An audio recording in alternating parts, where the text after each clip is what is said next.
Buenos días. Buenos días. Hemos venido a hacerle una pregunta sobre las inundaciones en Sevilla en 1961. Muy bien. ¿Vivió usted las inundaciones?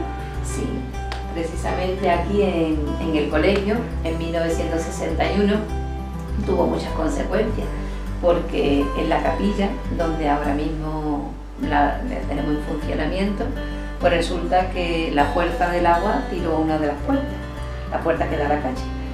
Y entonces hubo que repararla, pero durante mucho tiempo la iglesia se tuvo que trasladar donde tenemos ahora el salón de actos, que entonces no era salón de actos, entonces era enfermería. Y se trasladó allí y entonces, bueno, pues ya las primeras comuniones, incluso, bueno, mi toma de hábito, mi entrada a la congregación junto a Madre Rosario, pues fue precisamente donde tenemos ahora el salón de actos. Porque hasta 1974, cuando hacía 200 años de la muerte de Madre Isabel, no se restauró la capilla. ¿Y a ustedes personalmente de qué manera le afectó? Pues yo estaba en el colegio, pero externa. Yo no estaba ya en el... Vamos, que el colegio... A mí, por ejemplo, en mi casa, donde yo vivía, en la calle Almensilla, dijeron que iba a llegar la riada. Y entonces, bueno, pues se vinieron, una familia se vino a mi casa, nosotros éramos 7 y vinieron pues una familia de por lo menos 5 o 6, eran 5 hijos y el matrimonio 7. Y bueno, nos lo pasamos estupendamente porque todos nos dedicamos a jugar pensando, pero la verdad que no llegó nada más que hasta el zaguán el agua. Y esa familia, en el sitio donde tenían su piso, no llegó nada el agua hasta allí, porque esa era una zona un poquito más alta. Esta, como una zona un poquito más baja, pues hubo mucho desarreglo, ¿sabes? Dice que yo no estaba ahora mismo, cuando fue la riada, no estaba aquí en el colegio, pero nos cuentan que las banquetas todas estas se mojaron. Este despacho, que entonces era la habitación donde estaba la superiora, pero no era un despacho, era una habitación distinta. Bueno, aquí estaba el archivo y se mojaron muchos libros, se estropearon muchos escritos y entonces tuvieron que después arreglar. ¿Conoce usted a alguien más que le afectó la inundación?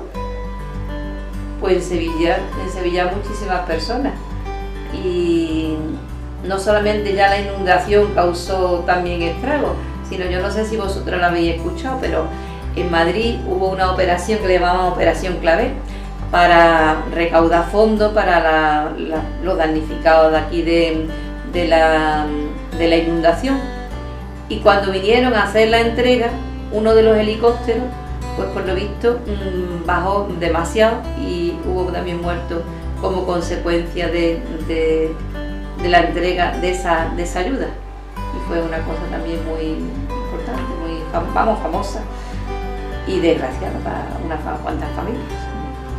¿Y cómo cree usted que se sentían las personas tras la inundación? Pues fíjate, los que tienen no le afectan demasiado, pero imagínate las casas que había, que eran una construcción baja, que no tenían segundo piso donde poderse alojar, porque aquí mira, es verdad que afectó a la iglesia y esto, pero los dormitorios de las internas están arriba, los dormitorios de las monjas están arriba, entonces no hubo tanto desastre, pero esas casas que eran pobres, esas casas que no tenían tampoco mucha consistencia, se vinieron abajo y afectó pues grandemente, tanto eso que incluso en España, concretamente en Madrid, no por la televisión sino por la radio, que entonces era lo que funcionaba, pues hicieron una recaudación de ayuda para estas personas tan necesitadas.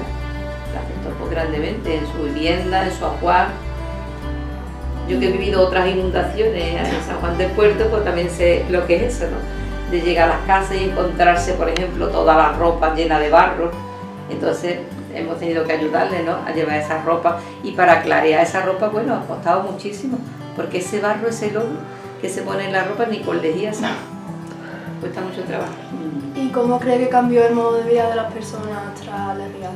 Hombre, ya en Sevilla, igual que en otros sitios donde ha habido inundaciones, pues pusieron frenos con presas potentes, o los arroyos, el arroyo en San Juan del Puerto, el arroyo Brejillo, aquí los distintos arroyos que han tenido, pues han tenido que canalizarlos y poner los medios para que no sucediera más.